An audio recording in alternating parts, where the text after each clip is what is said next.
All right, guys. Welcome back to another episode of the Media Mafia. I am here with Hannah Brown and Angie Cherubini with another special guest, professional photographer, business owner, coach, Chad DiBlasio. What's up, guys? How are you doing, Chad? I'm doing pretty good. Pretty good. How are you guys? Good. You guys all ready for Christmas? No. Yeah? No? Kind of. No? I'm a mom, you know. Well, I mean, you're not a mom, but you know what that's like. I live with a mom. Children. I'm not a mom, but I know one. Yes, we make sure everything goes smoothly at Christmas time, don't we? Sure. Yeah, it's flying by. That's next week. Mm-hmm. Yeah. Or they just like massively stress until it gets here, and then they realize it's not going to go smoothly, and then again, they're just okay with it. Okay. Good answer. Or it's over, one of the two. All right. No, I so like it. Yeah. what I wanted, we talked a little bit about having a topic for the podcast today, and I was thinking of some other things, and we kind of settled on something that we could kind of relate with too, which is advice for beginners getting into photography. Cool. And how to create a business out of that. Don't do it. There you go. Number one rule. And okay, you can turn the podcast. Yeah, we're over now. But yeah, me, Chase, Hannah have all kind of got dabbled in it a little bit. Yeah. Haven't fully like took a deep dive into it, but we've got cameras now. I've taken a lot of time to learn almost everything about them. Mm-hmm. And we feel like there's a lot of people out there that are in the same area where we are that might need a little bit of advice on where to go next and how to do it. Sure. So first off, let's hear your story. Who are you? What do you do? And how'd you get to where you are today? Who are you? Yeah. I'm still trying to figure it out. Don't pressure me. When I grow up, I'll let you know. So my name is Chad DiBlasio. I am a wedding and portrait photographer and also, as I said, a business coach. And I'm located, my office is right outside of Granville, Ohio. So we're just east of Columbus by about 25 minutes. So I do travel quite a bit for work to take pictures and also to teach at conferences and stuff like that. So pretty much since my first year in, it wasn't a goal like, oh, I want to make sure I do this. I was just like, I like to do this. And so if I could figure out how to do it and get paid for it, then it would be like awesome. So yeah, that's a little bit about me. We have more kids than I count. Most days You do. Yeah, we have 6 kids, 4 dogs, and a whole lot of like random add-ons throughout the week. Our house seems to be the one where everybody ends up. So That's the fun part. yeah, that's what it's called. Fun. Yeah. It is.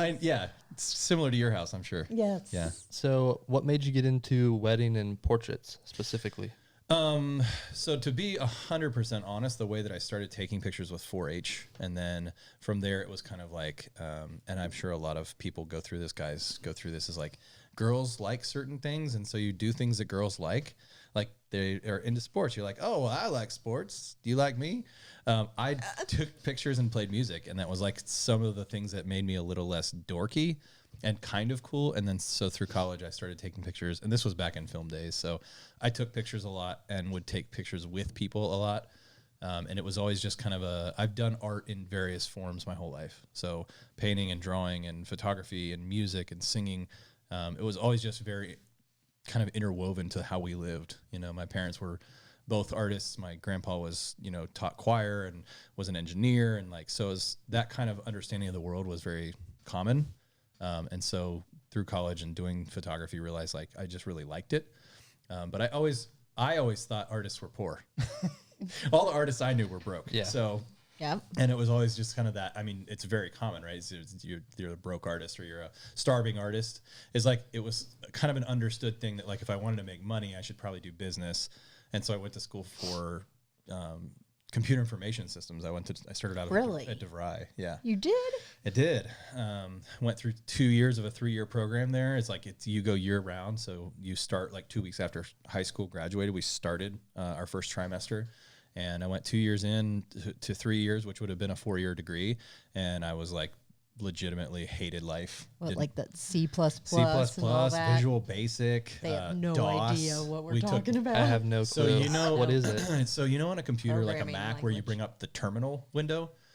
The terminal. Terminal, like if They you ever have haven't to even put done in, that. well, so like if you ever have to put a program in or like command line Basically, it's all the stuff that your computer runs on. So when it's starting up and your little Apple shows, it used to like show you like lines of DOS code. Oh yeah, I know starting. what you're talking I about know now. that, yeah. So that's what I I get was it now. learning. I was basically learning how you tell a computer what to do. And so like, I remember one of our program classes, we write it was an ATM emulator. So we wrote the lines of code that told it what to do. Like if somebody put a card in, when it would print, like literally on the page, like how many spaces down, how many spaces over. It was just mind numbing. And the thing I was, can't is even imagine doing that. you'd miss a comma or like a closed parenthesis, and it would not only would it not do what it was supposed to do, it would do something completely weird and different. So it just kind of a couple years of that, and I realized I told my mom, I don't want to sit in front of a computer all day. That's what we all do. now- Right? So now all 90% of my job is to sit in front of a computer all day. But it's very different. But yeah, that was kind of a beginning of, I don't want to do this, but I don't know how to make money doing art. And Yeah. so I actually went to school and got an education degree in biblical literature, and I was teaching and working at a church and I writing did not know curriculum. that either. Yeah. There's all kinds of surprises about my life. Yeah. Is that why you're at Bridge City too? So so we help out at Bridge City. No, it actually has zero to do with that. It's just kind of one of those things that I've always taught, and I think that was something that I really identified with going to school to learn. Was I didn't go to Bible college to get a degree to get a job, because everybody knows if you go into ministry you don't make money either. So I was like, I kind of loved choosing our avenues that there wasn't any money involved. But it was Which- stuff that you liked. Well, yeah, and I think it was a weird thing. It was like what happened was I started looking at things differently rather than just how much money can I make doing Right. them. Was, do I like them, and what value does it add to other people's lives, and how can I influence how people make decisions and what they do with their time? And so yeah, it was. I didn't realize that at the time, but I did. Looking back on it now, I can see coming out of that and then starting in my own business. How many of those things play into the way I run my business now? Well, it's sad at how many people out there, most people, what would you say, probably 85, maybe even higher percentage of people just go to work, go Sure. do that job, that monotonous Mm-hmm. job that's not even something they love, and they waste their life doing that. Well, and so it's sad. the hard time is, I should say the hard thing is that a lot of people are never exposed or encouraged to do anything differently. You know what I mean? Right, You right. go to school, and the majority of what your education is about is getting to college, and then most of what your education in college is about is getting the right job, and then finding the right job is kind of which one's going to pay you the most, so that you can kind of do the things that you want to do. Right. So yeah, it was, and I think that's more an American ideal than it is kind of an education worldwide, because there's a lot of people that like what they do for a living is they go to school, they learn, and that's a value system, right? So I was never really pushed. I was always encouraged, I would say, to get a good job, but my parents were mostly broke, but they were entrepreneurs. They ran their own businesses, and they always kind of made enough money to do okay. And so I think that was a good trade-off for them, was we're going to make enough money to do what we want to do and not have to go to work for somebody else. Right. But that also kind of means we're not really ever going to make a lot of money. Which is okay. Yeah. Well, and so that was kind of like At some point, sometimes that's fine. Absolutely. But what that led to, Chase, or Blake, sorry, I'm sure that never They happens. get right? that all That's actually the first time. Mr. Cherubini. What that led to, as far as like how I ended up doing photography, was I would do it on the side to make extra money. And I was doing a business doing sales. I was actually selling Rainbow cleaning systems. They're vacuums that like run on water. Yeah. It's kind of in that like things that people never spend money on, and yet I was selling them all the time. I had to set my own appointments. I had to do all of my financial paperwork. I had to run the actual appointments, do the demonstrations, persuade people into getting it and showing them how they could do it and why they should. And I was like, oh, I'm kind of running my own business. And I was like really happy doing that. And they were going to show me how to do that for a business, to run a business for myself. And my music minister's wife had me do photos for them. And she's like, I've never had photos done like this. And it wasn't just like, these are great photos. She was like, the whole thing, like everything about it was amazing. And why are you not doing this? And I was like, because nobody pays and makes a living doing this. And she was like, well, I think you should try it. So That's cool. yeah, it was funny. Like at that time, I didn't have a camera. I didn't even own a digital camera. I borrowed cameras. And so I made a deal with the guy who I worked with, and I was just like, hey, you get a camera and so as a sales job and a lot of sales jobs, I don't know if you guys have a lot of experience with that, but they'll like pay you weird incentives in order to get you to do work.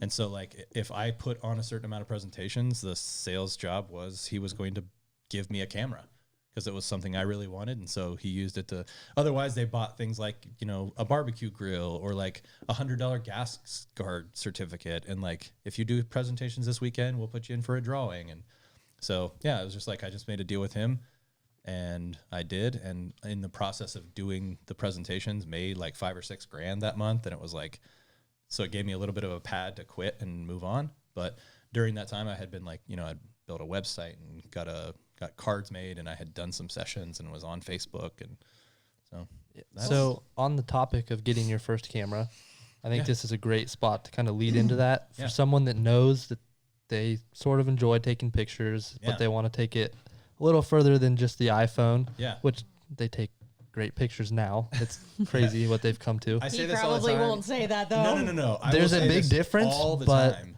This is way better than the first camera I paid $5 grand for. Exactly. Way better. Really? The capabilities of this phone and the sensor and the processing that you can do on a photo on this, head and shoulders above any digital camera you could purchase in the early 2000s. Yeah. And these are what we used for a while just to like start playing around with different angles, different places to shoot, just to see if we like it at first. I just had someone, I do some little gym videos. I don't know if you've seen those edits that I've done for my buddy, but one of the other guys there was actually... It's not nice to call him Little Jim. But anyways, one of the other guys there ended up being kind of interested in it. And I had used my phone there before to make a video. It wasn't as good, but it was still getting me in there so I could get some experience. And he ended up being interested in it too. Yeah. He ended up asking how much my camera was, and I told him, and he's like, "Oh man, I can't do that." I'm not that interested. Yeah, I was like, dude, just use your phone first, figure out if you like it, learn to edit, because that's a big thing too. If you have a crazy good camera and you don't know how to edit, then you're just kind of wasting money and time at that point. So learn to edit and find out if you really enjoy it, and then start moving on. But getting back to like choosing your first camera, like what is some advice you'd give someone that's wanting to actually like kind of step a foot into the photography side of things? I think there's more wisdom in what you just said than you realize, is doing with what you have what you want. Because I use my camera on my phone now for live events sometimes. I won't even take my like real camera. And people are like, how can you get away with that? And I'm like, well, two things. One is the capabilities of this camera are incredible, but I know how to use this camera differently than almost anyone else. So you could give me a like play school toy camera and I could use it differently than it's capable to be used. Right. And so that's part of it is very intricately, and I would say even like over knowing the capabilities of the tool that you're using. You could really easily start off with like any of the Canon Rebel line, like any of them, the T1, the T2, 3, 4, 5, 6, like any of those cameras. You could get the Sony A6000, which is intentionally, it was built for like traveling for families, you know, but it has interchangeable lenses, and the lenses that you can buy, the quality of the glass is incredible.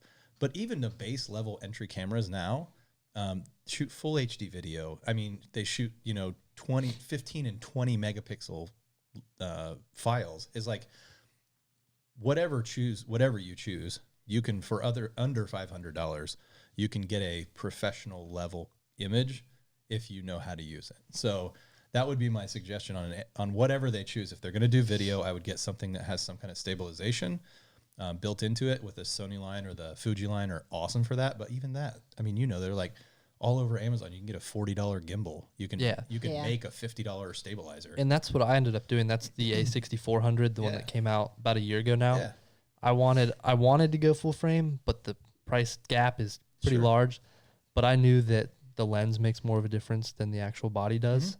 So that one's it's 24 megapixels, and I went ahead and spent basically double than what the body was for the lens because I wanted the quality of the picture over a little bit better, like low light with full frame. Well, and there's stuff like that even in that is like the Fuji line and the Sony line is like they have for video or even for stills is like they have the what's it called, where it shows like in red where it's out of focus or in focus? Um, It's like the zebra striping. yes, the focus peaking or whatever. Yeah, focus peaking. So like in the back of the camera, you can see. So you can buy, I think Rokinon makes like manual focus, fairly good glass, but cheap because it's manual focus. But like with that focus peaking, being able to like focus without having an autofocus is like the capabilities of what you can produce with it, if you're skilled with it, are incredible. But I think that's one thing. I mean, that's a really solid piece of advice is don't assume that you need something pro level to get started, because you can make whatever you do done excellently. You know what I mean? And that one was kind of an all-around setup that I wanted. It's got the flip-up screen for vlogging if we do it, which is one of the big things that their A7 series doesn't have now. Yeah. They don't have like reverse screen. Yeah, they don't have that yet, which I wanted it, and I actually use it quite a bit. Yeah. And then that one doesn't have stabilization, but I haven't had any issues with it so far. Yeah. But Yeah, Chase and I started out on a Canon that we bought for like $150. Yeah. And then I just got the iPhone 11 Pro. So Yeah. I'll figure out how to do product pictures on that and stuff like that. Well, and it's really, I think that's the coolest thing is like we live in such a unique age where the amount of products that are available is insane, but access to those and like fairly cost effective. You can probably find an iPhone that someone would give you if you don't have an iPhone. old one. Right, an older one. Even like an 8 or an 8 Plus has the portrait mode. You know what I mean? Like you could probably find something for free or cheap just to get started. But that idea that like, I think that prevents a lot of people from taking any action to begin with is they don't assume that they can do something with what they have. They need the next thing. But that's, Well, and there's so much out there, and they don't know what. Yeah, they there's don't a know lot what to to choose do. from. and that's what I was going to say. One of the really good things that I kind of try to, in keeping myself from buying too much gear, one of the questions I always ask myself is like, what am I going to use this for? And that kind of helps me determine what it is that I need. So like the A6400, if you're going to use it for vlogging and you're going to be holding a camera, you need to be able to see the screen. So something with an articulating screen or a screen that you can flip up is more important than something with more megapixels, right? Or a longer battery life. So those kind of like, what are the things that I need to kind of use this for? If you want to take pictures of kids, you probably need to have something that focuses quickly, or you're going to be culling through a lot of unfocused photos. You know, if you want to use something that you want to try off-camera light with, you need something that has the ability to hook a transmitter to it. You know, some kind of a hot shoe mount. So things like that is like, do you need those things to get started? Absolutely not. You can use whatever you have, but those are going to be good kind of questions to ask. Is this something that would benefit me? You know, am I going to be taking pictures of kids? Is it going to be mostly still life? Is it going to be weddings? Weddings, you need something that can focus well and quickly because there's moving pieces, but also something that you can either add light to or that shoots decently without a lot of light, because almost every wedding has some point where the light's artificial, right? Yeah. So those are simple, but there are so many options. Some of the best ones I would say are those cheaper or lower, like they're called prosumer, right? They're good quality, but they're meant for consumers. Is the Canon line, the Rebel line, or even now they're doing a lot of the mirrorless line. I think you can buy the EOS R for like less than $2,000. Yeah, it's just under $2,000. Yeah. It's like, and that camera's insane. 18 or 1900 bucks. The camera is insane. I was looking at that one too, but there were a few things that I'm waiting. Oh, he's researched a lot. Yeah, He yeah, gets yeah. Took me a that long from time. Dad. Yeah, I had to figure out what I wanted. Yeah. Well, and if you can't afford to buy one, rent one. If you can't afford to rent one, borrow one. You know, there's tons of resources, but not doing like that would be the best thing I could say about that is like, just start with whatever you have or whatever you ever have access to. Yeah. Cool. Can you go ahead and get the mic a little bit closer? I'm hearing a little bit of echo. That's because I'm echoey. Yeah. Your beard I was think it was just a little I think it's just a little too low, maybe. Why are you so needy? Is this better for you? Kids, Yes. I swear. Just turn me up. But another one of the big things was for me that would be important for anyone else getting into it out there is learning the camera. Mm-hmm. That was huge. Yeah. I've watched tons of videos on YouTube. There's a ton of photographers on there that have really good channels, and I've watched so many videos just understanding how it works and what every setting affects and how it does. If I could make a suggestion, I would say SLR Lounge has lighting and business and posing and technique stuff that my friend Pi that owns that is like, it's not a plug for them. It's just I've never felt like I've learned as easily from someone like that. But SLR Lounge, Adorama TV, B&H does TV. There's Creative Live does free stuff all the time. There's tons and tons and tons of resources. Yeah, I've watched plenty of those. I Yeah. didn't know you know the people from SLR Lounge? Yeah, I used to actually write for Pi and Lynn. That's cool. The Yeah. Girsas. That is cool. Chris Lynn, Pi Girsa. There's two brothers in Pi. So Pi Girsa, Chris Lynn, and Justin Lynn started Lynn and Girsa, which is a photography studio. Yeah. And then they started SLR Lounge from that. That's cool. We'll have to make sure we Good dudes. plug them. All right, so then the next step, they get a camera. Mhm. They start learning how to use it. What did you do to first start getting some clients or stuff to shoot? Yeah. So this is kind of one of our business tools is like, how many people do you think you know? Like just how many friends do you have on Facebook? Oh, at Several least hundred. 500. Yeah, at least 500. Most people have several thousand that they're connected with. Yeah. So out of several hundred people, how many people would you need to make money? Like if let's just say $100, if every person you know gave you $100, how much would you need to make money for a year?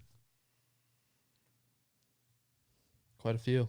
Yeah. You need a lot, Yeah. right? Yeah. So this is what I think about is like if I like math because I actually hate math, but I like systems.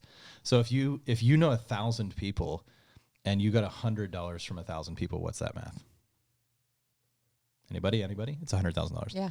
So if you know 1,000 people and 400 of them Closer. Nah, he's fine. gave you $100, that's $40,000. So if you only charge $100 for anything you do, you would need 400 clients a year to make $40,000. So most people, without much convincing, think like good photography is worth what? What would you say? Like Good photography? yeah, what's good photography? Like if you were gonna have pictures of your family taken or you for your gym stuff, what would be like? It's not a lot, but it's not cheap. Yeah. Like an actual number? Yeah.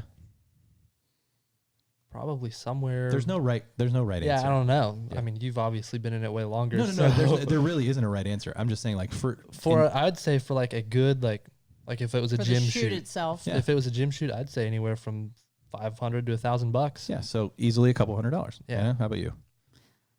You do photos, so it's a little bit different for you. You've got some like built-in.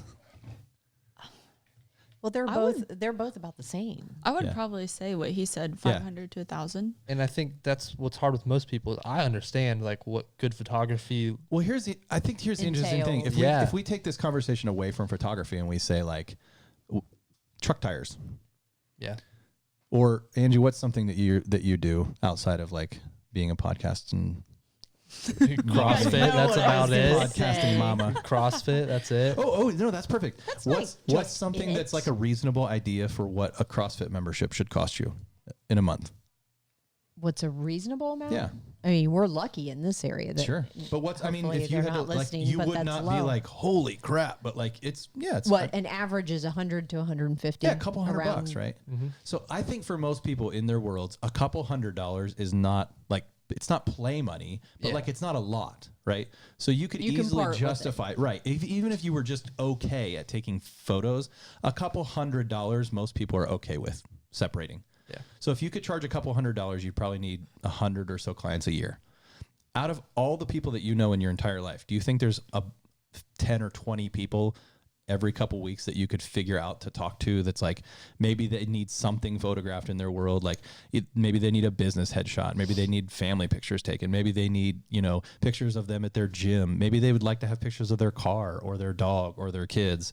You know what I mean? There's a ton. the thing is I think people think that they need to like go find new clients, but every single person in this world knows enough people that they could, if they understood that what they did made those people's lives better or added value to it, and they knew how to do that, that you would never have to look for clients ever. Yeah, and I'm assuming that after you start doing that, then word of mouth just starts going crazy. Yeah. So that's what I would say. And that's what I always tell people is like, start with the 10 people that you know and just say, I'm trying to do this for a business because I love it and I love what it does for people. Would you guys be willing to kind of invest in me and let me do something with you that gives you a product? Yeah. Yep. That's Yeah. worked with us so far. Yep. Because Hannah's done some. Yeah, I did some for Coffee Shack. I Yeah. took all the pictures on the Yeah. website. Yeah. So And that's the kind of And thing they're is like, awesome. especially with businesses. Yeah. Especially with businesses is like, if what you do helps them promote their name, helps people understand what it is they do. Like every business spends money on marketing, even if it's not a ton of money in a business. I can just tell you from running a business for, 10 plus years, $500 is not a lot of money No. for a No, business, no. especially if that is something that brings you more money. It Right. shouldn't be. Right. For I marketing. guess it shouldn't be. Well, just in general, $500, like you can easily have a piece of equipment fail in a restaurant that's several $1,000s. Oh, what I yeah. mean? Like a refrigerator, a cheap refrigerator is $400 or $500. So Yeah. yeah, so that's what I would say is if they're looking for clients is look at your circle of people that you know, and you probably could make a list of 100 people that like either have a family, have a business, work at a business, like have a church, they do some kind of activity.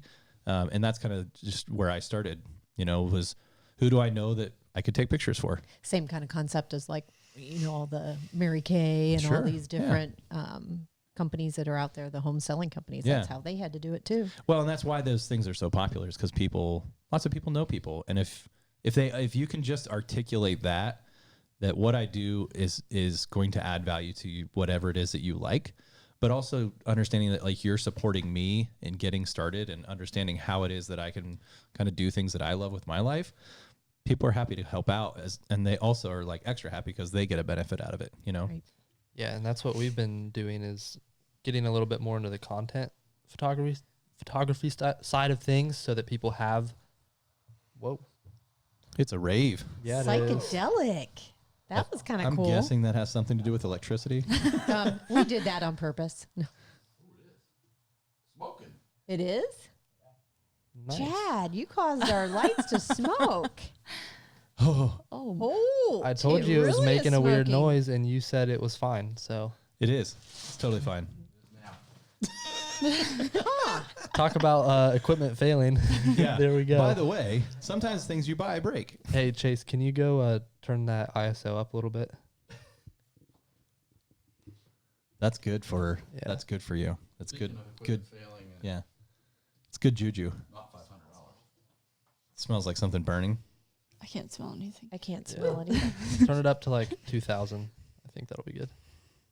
There's a lesson right there, Now flip it back up. Blake. What? What you had Yeah, him they're do. gonna what is he changing? He's Yeah. changing Oh, the yeah. ISO. We had a light.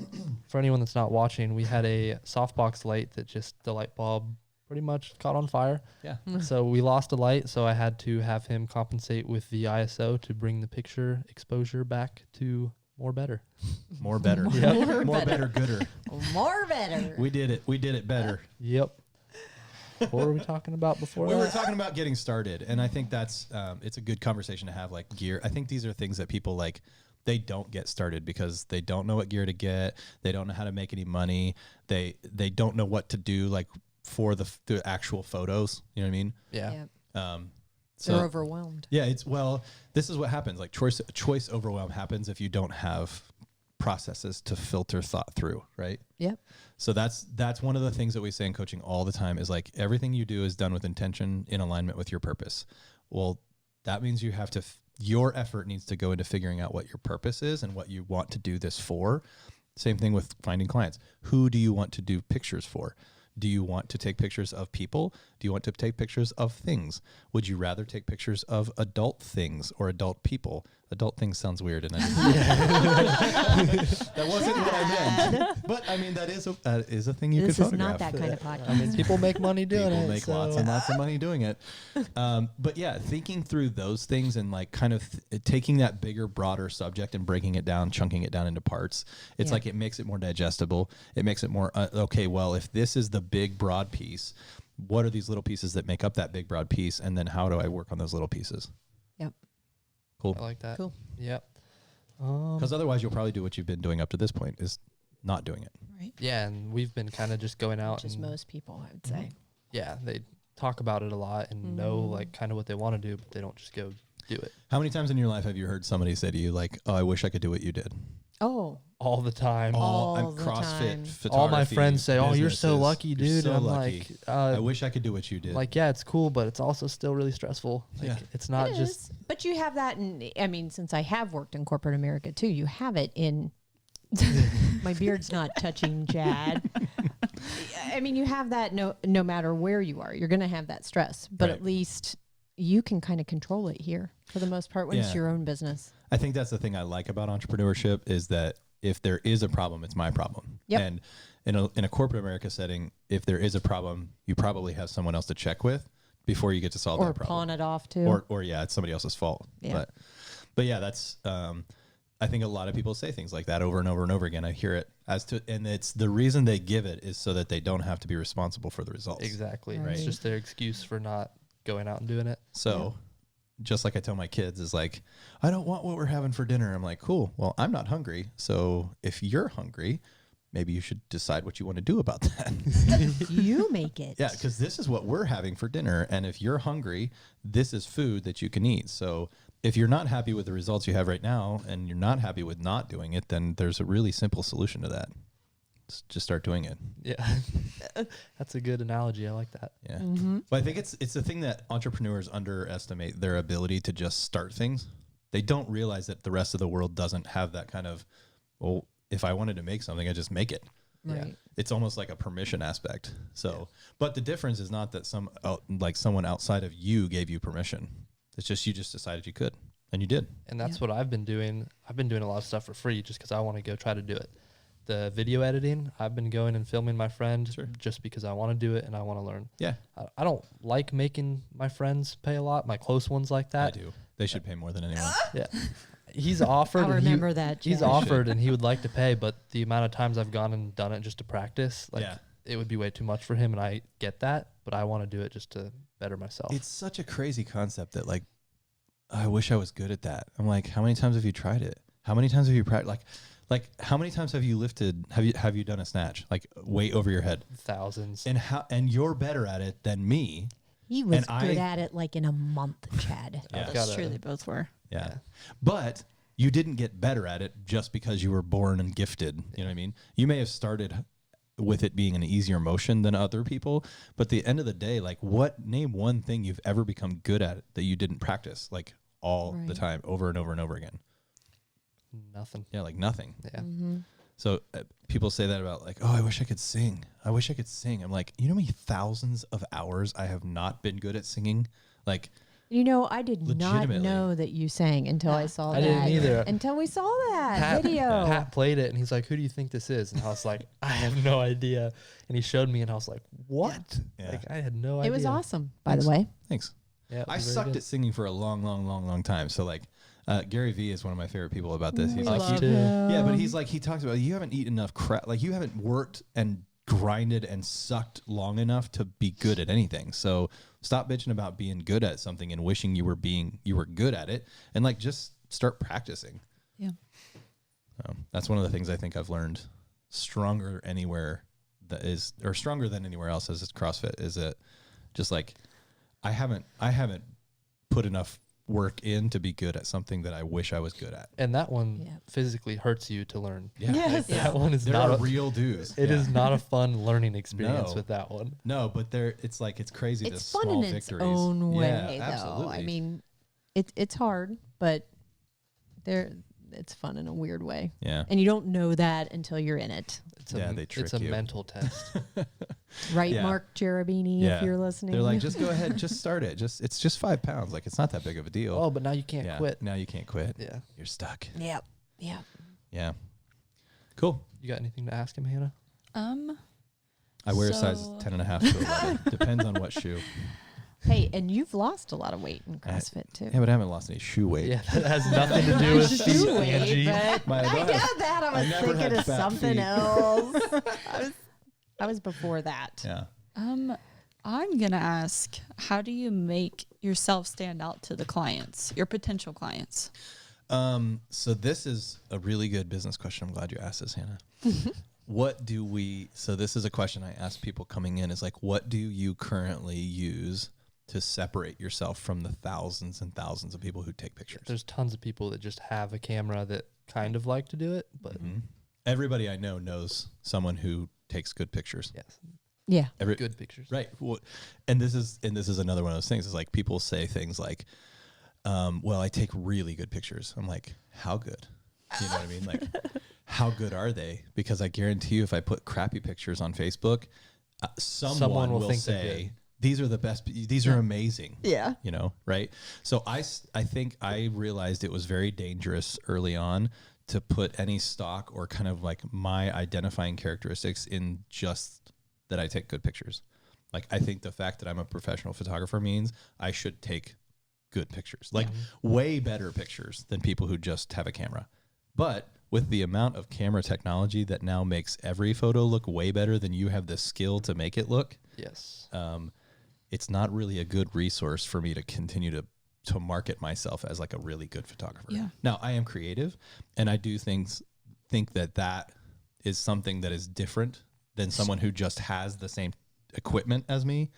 But- Storytelling. Right. That huge. what I have realized is the most valuable thing that I do with a camera is help other people express and kind of connect with the things that are the most valuable in their life. Yep. So this became what I would say is what sets me apart is this is a tool that I use to do the work that I do. This is not the work that I do.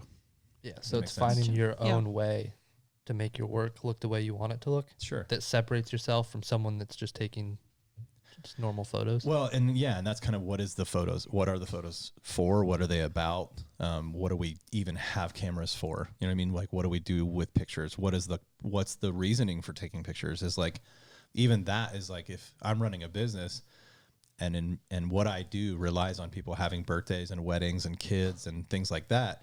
What happens if those things are not as valued? Which they haven't. They've gone down and down and down, you know, because like they don't need me to take pictures like they used to, because now they have a cell phone and they can take those pictures.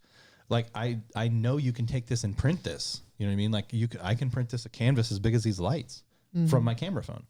So if that's not what it is, if it's not just about that and there's something extra special that's happening, what is that? And so that's what I would say is my brand positioning has been, it's not about the photos that we take. Like, the photos are important, but the photos are a connection point. They're an anchor in our business branding stuff. I say they're anchors and heirlooms.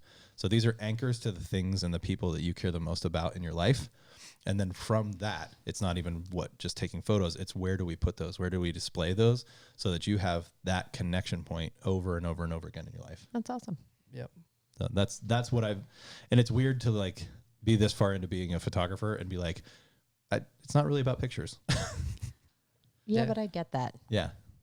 It's got to be about more than that. Yeah. And I mean, any of the professional photographers that I've dealt with that had more years of experience like you, Mm-hmm. it has gotten to the point where they're doing more of a story. Yeah. And there's so much more to it. Sure. And that's something else I think is important, is like, there can be. If that's not what you want to do, and like it's not a big part of how you see the world or what you find is important, there's a market for every kind of photography. But just understand that what you're going to be bartering then against is price. You're gonna be fighting against price, because you become kind of the situation Walmart has, is like, there's plenty of stuff. It's just who has the most of it and who can sell it the cheapest. That's where you kind of find yourself in the market, when what you're selling, a lot of other people can offer. It's not hard to get. Then you can't really charge that much for it. Right. So yeah, I didn't want to run a business spending my time kind of trying to get more clients, amassing clients so that I could make more money. I just kind of thought, what's the most valuable things that I can do with people? Because it's kind of like any luxury market. These are not things that people have to have. But if you kind of help them understand that they do have to have them, and if they'll let themselves have them, that all the things that they do aside from that will be better, then it becomes more important and harder to get, and they're willing to pay more money for it. Yeah. And that brings us back to the content stuff for social media. We've kind of like stumbled into it. Like, A lot of good things start that way. yeah. I don't know. I just kind of found myself doing it, and Yeah. Current and future clients were it's kind of a big deal now to us that you need to be posting on social media. We used to be more of we'll just run your ads, which we still do that, but we've found that the companies that actually have a presence on social media do a far better job with the ad campaigns than a business that's just kind of absent from social media, and they think that the ad is just going to fix their business. And stock photography really doesn't cut it. Yeah, that's what I was about ready to say. Real stuff, real content. You know, it always cracks me up that like some of my best like engagement posts are like awful pictures or like old pictures, or like pictures of me when I weighed like almost twice what I weigh now. And that'll get way more like comments and likes and interaction than the most amazing photo I've ever taken with my camera, you know? Really? Yeah. Well, I went through last year, and it was just like all the personal posts that I made about like either like my weight loss journey or like struggling with like growing a business or like my family were so popular. Yeah. And they're not that the photo posts weren't popular, but they weren't, by no means were they as popular. And so it's like, it's social media. Duh. It's there. I mean, people want to talk about and relate to things that they can relate to, not just like, oh, that's a beautiful picture. I mean, we could teach someone how to run their whole Facebook ad account and no one would care, but we post a picture of our cat and everyone loves it. Karen. Yeah. So popular. Karen. Yeah. Even you know Karen, right? Everybody knows Karen. Yeah. Karen the cat. My friend John lives in Vegas, and he is a photographer. He's a retired cop. And I would say the same thing. Like, his funniest videos, the people probably interact with more than anything, are about his stupid cat that like is a human, like sits up on the counter and like drinks out of a dish, and he's just like super frisky. Like Karen. Yeah. Well, and this cat's like super like rambunctious and just like weird. And so he's always posting videos, and it's like, I would probably rather watch that than something that's yeah, exactly. Even though I feel bad saying that, it's like, that's funny. Yep. Yeah. All right, Hannah, you got some more questions down there you wanted to know?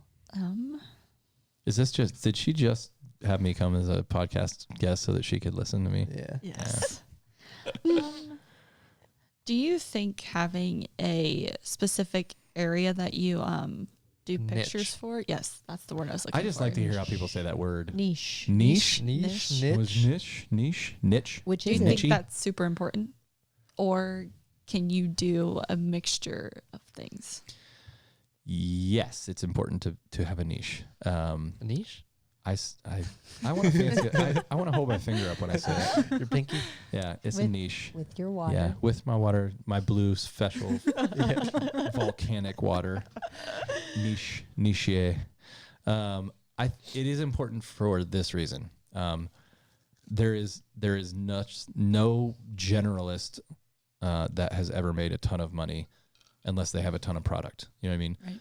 So again, to bring kind of the shopping idea into it, the stores that do the best, that have the highest priced products, but also that sell the most of those products, are very specific.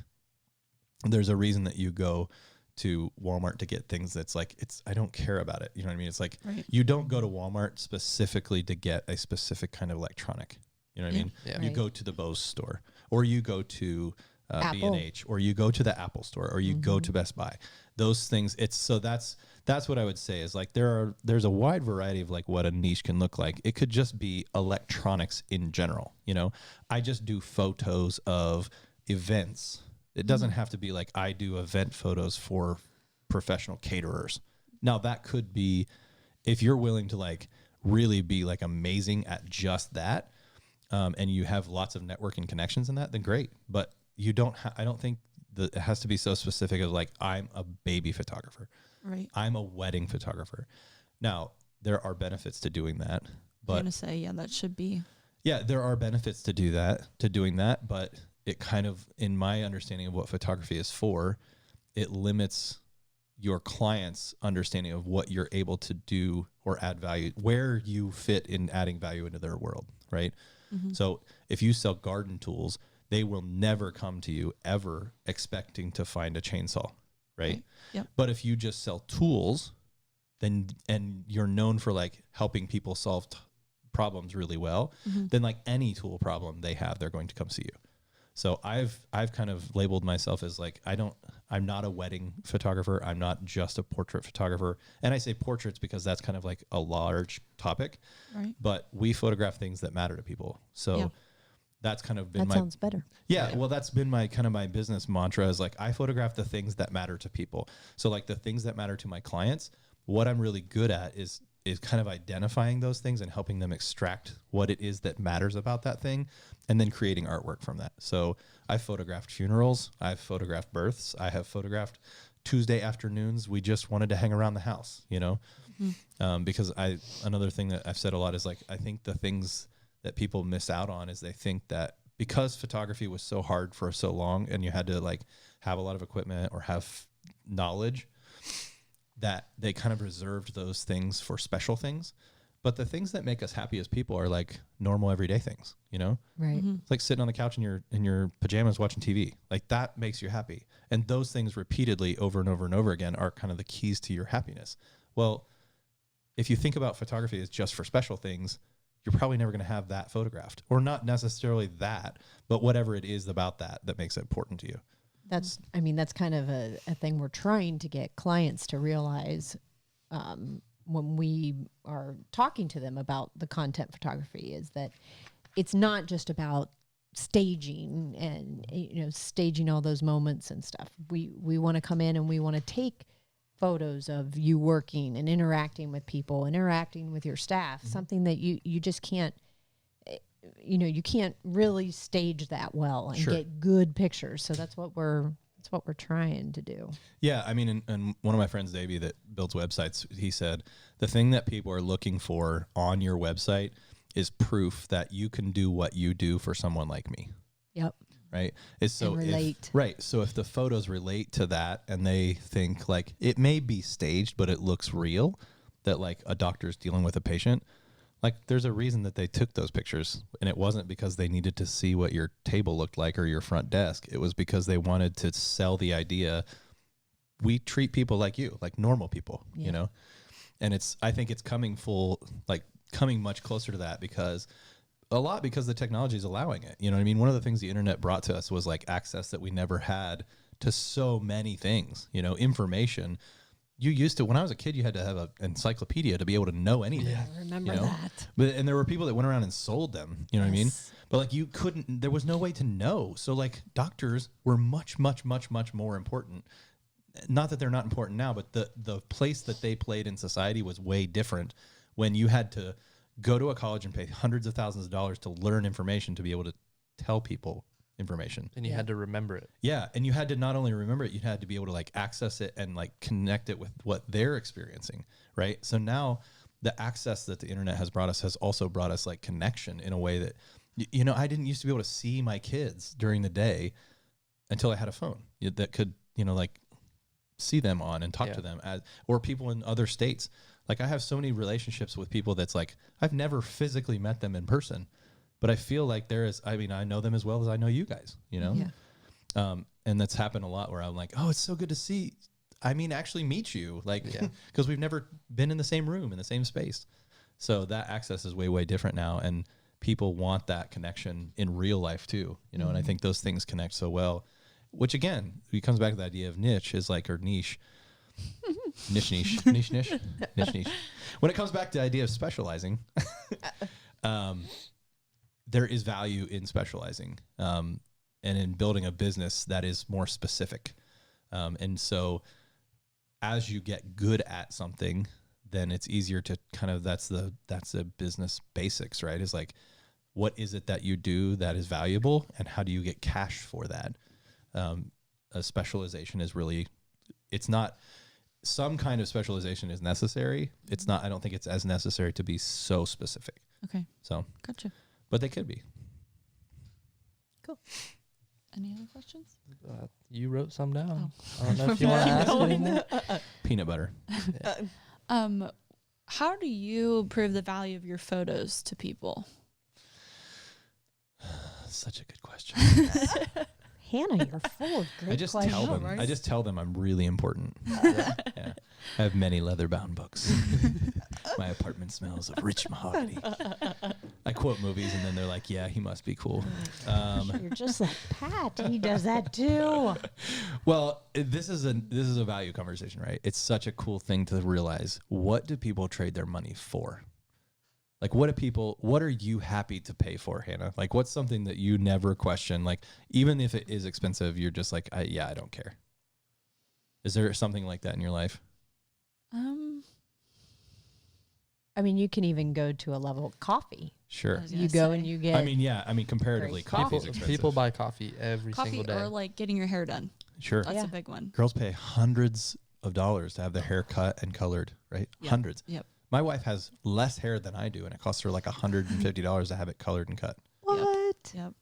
Well, she has it like specialty, like dyed, and it's gray. Oh and yeah, that's it's true. really cool and really It is cool. expensive. It is cool. Like, what about you? What's something that's easy for you to spend money on? Stuff that will end up making me money. I have a really hard time buying something that I just want. Like truck stuff? That or like a new pair of shoes or something. That's like hard for you? That's hard for me. But No, a it's camera like not. that, I was going to say, I've seen your vehicles. Like, it doesn't seem super I have hard not. for you. I have not bought a pair of shoes in well over a year. I It's guess easy you're for right, me. it has It's been. easy for me to drop $100 on a pair of shoes like nothing. Like, sure, it's only $100. Except his dirt biking and now I don't have a snowboarding. dirt How much bike is your- either. How much is your Or mountain not a bike dirt cost? bike. I'm Mountain bike. sorry, bike. mountain bike. It's on- It's on dirt. Oops. Mountain bike is expensive. There's a big Yeah, difference. right. Well, and it's not even to like shame anyone about spending money. It's just really easy to spend money on things that we care about Yeah. because money is anchored to something that's important to us. Mm-hmm. And so what I try to do is I try to anchor what people will exchange me money for to something that's important to them. Yeah. So my job then becomes not taking good pictures. It means my job becomes finding out what's important to them and why it's important. Because if they can vocalize that and they give an opportunity to vocalize it and say it out loud, it's probably something they've thought about, but they may have never, or maybe they just don't regularly take the time to say out loud. And I hear people all the time say things like, it's been a long time since I've just thought about this, just like thought about what it is that I care about or why I'm doing, and it feels just really good to like think about this stuff. And so when you can anchor what people trade you money for to something that's important to them, and I think that's probably the biggest key. It's not important to me. That's not the point.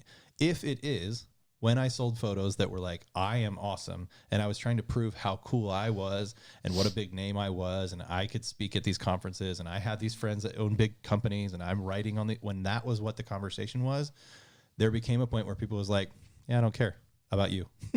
Yeah. You know what I mean? Like, and the way they said that was when I charged X amount of dollars, they were like, nope, too expensive. And now the weird thing is like that conversation is the opposite. Now it's just about how important they are and what they do. And they spend 3 or 4 times what I was charging then. Really? Because it's not about, because it's not about them spending money on me now. It's about them spending money on them. On their experience. That makes Right. a lot of sense. Yeah. I've never thought about it that way, but Yeah. it's really good. Yeah. So that's the cost conversation we always have is like people don't spend money. They don't actually spend money. What they do is they agree that whatever it costs is worth it to them. And so if you're going to buy a new pair of shoes, what makes a pair of shoes expensive means that you don't agree that they're worth that much, right? Yeah. $200, $300 for a pair of work boots for somebody who works every day standing on their feet. That's an easy transition for me to say, I will trade you this. For someone who just wants new shoes, $100, $125 is like, it's probably pretty close to like the max of their like, yeah, I don't really care about it that much, which is basically what you're saying when you say it's too expensive. Yep. Yeah, that's spot on. Mm-hmm. So that's what I do. That's how I get people to pay more. Or what I would say what they pay for is they don't pay for photos. If they pay for photos, they're paying for it's a commodity. It's anything, anybody with a camera, anybody who can take a picture does that. Yeah. So what I try to provide or anchor my product costs to is something that they care a lot about. And when we do that, that's really kind of unlimited. Mm-hmm. So I've had people we had one family spend $11,500 on family pictures. We had people spend $200 or $300 on family pictures. Right. So, and I don't think honestly, this is not one of those like, well, these people obviously cared more about it. It was just, it's kind of a way I gauge like how much they connected with it. Yeah. So some people, it's very obvious. Like you talk to people who just lost someone or who's recently had like a really terrible thing happen in their life with some kind of illness or struggle or something, they're really, really, really happy to trade their money for something they care about because they realize the money doesn't matter. Right. But some people, you know, it's just kind of where they are in their life. So Yeah. Cool. Yep. Well, we're running along about an hour now. Yep. So we are at 56 minutes and 5 seconds. I have Actually, one more question I want to ask. you have nine. How 9 do you seconds and deal 8 minutes. with difficult clients if you've ever had any? Well, that's a good one. I just don't have those. We See, weed, never- we weed those out, don't we, Chad? Well, I'm partially joking when I say that. Is a lot of the processes that I have before they become clients end up getting rid of people who are difficult. Yeah. And what I mean by difficult is like they're not ready to kind of walk through the process. That's really what it is. You know, they want to do something different, and that's totally fine. I've had people when I start the conversations, they're like, no, I'm not doing this. I don't want to do this. Like, okay, it's probably not for you then, because this is going to be a long journey if this is hard. yeah. And that's hard for people that are just starting out that need those jobs. Yeah. That sometimes you just kind of have to let it go instead of dealing with the hassle. Right. And I think that comes from a mindset of scarcity for me when I think like, oh, I have to do this. I need to make money because there's not enough. What happens is I lower my standards, and every time I've ever done that, I've regretted it, because what happens what happens then is I'm working in a place that I don't want to do the work for you, and you're working from a place that you don't want me to do the work because we're like we're not in alignment. Right. And it's kind of like if you've ever ran a bike tire or ran a bike chain like off the edge of the sprocket, or like if you've ever had brakes that like pinch too hard, like when things aren't the way they're supposed to, other bad stuff happens that's not anything to do with that thing, right? Yeah. So yeah, I try to, as much as possible, not have those clients become clients. But once they are clients, if we've had kind of a friction point, I just deal with it the best I can with kind of these 5 things. So every single person in any relationship, whether that's a business relationship or a marriage, wants to know 5 things. Where are we? So what's our current status? What's going on? Where are we going? So what's the plan? How are we going to do that? Like, how are we going to get there? What's my part? Like, what's my responsibility in that plan? And then kind of feedback. So how am I doing along the way?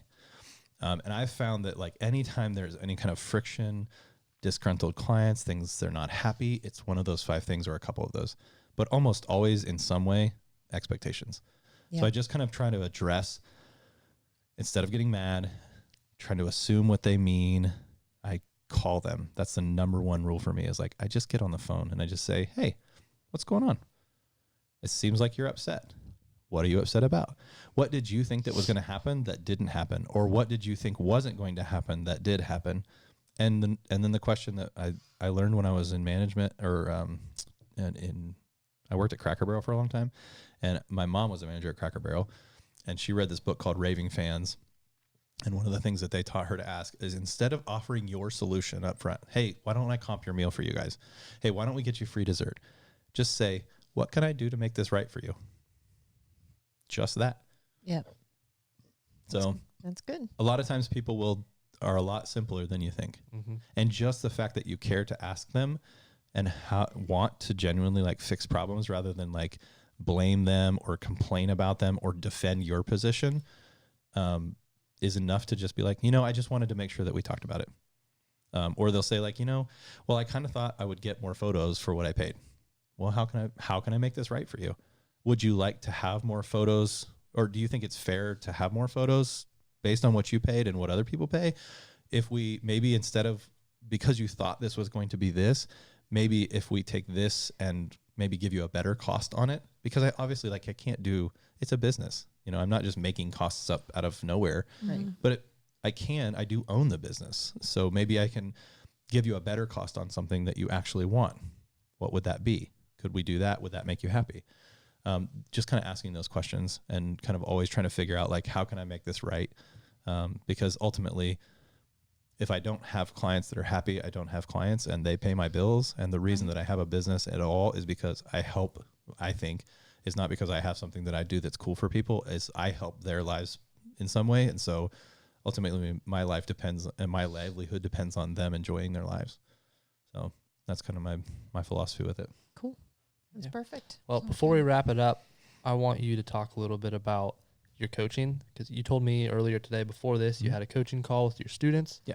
So for anyone that's listening that's made it this far, that is interested in photography and wants to learn more, you have a coaching, what would you call it? Just Yeah. go ahead and explain it. I think I'd call it coaching. Yeah. Say coaching again, Blake. Teaching coach. I thought you were going to ask me to rap like You could all do the that lyrics to too. Vanilla Ice, quick to the point, no faking.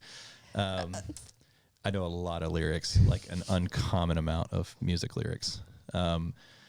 So we run a program called Wealthy Photographer. My friend and Megan Keithan and I are co-coaches in that.